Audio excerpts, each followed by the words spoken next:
Umapela ang komedyanteng aktres na si Tuesday Vargas sa sukdulang pambabatikos na ipinupukol ng publiko sa mister ni Sex Bomb Girls member Izzy Trazona na si Alvin Aragon.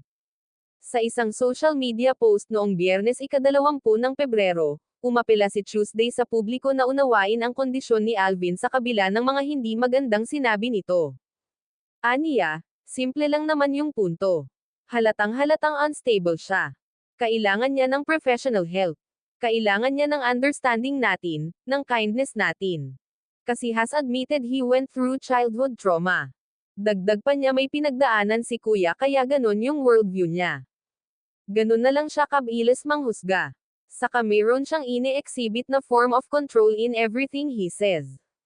Hypervigilant din siya so mayroon siyang trust issues because of the trauma that happened to him. Kaya naman hiniling din ng komedyanang aktres na igalang ang istruktura ng pamilya ni na Alvin at kung anong uri ng pagsasama mayroon sa kanila ni Izzy. Wag nating komentuhan yun. Yung mas asama niyang nasabi, that's also part of his unhealed version that he needs to work on. Giit pa niya, valid na nagagalit tayo, may mga reaksyon tayo sa hindi magandang sinabi, pero we're becoming the very thing that we hate.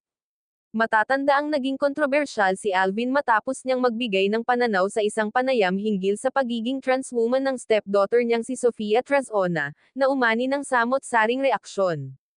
Bukod dito, hinaluan din niya ng mali siya ang pangalan, pananamit, at pagtatanghal ng sex bomb girls na tila hindi umano kaaya-aya sa mata ng Diyos.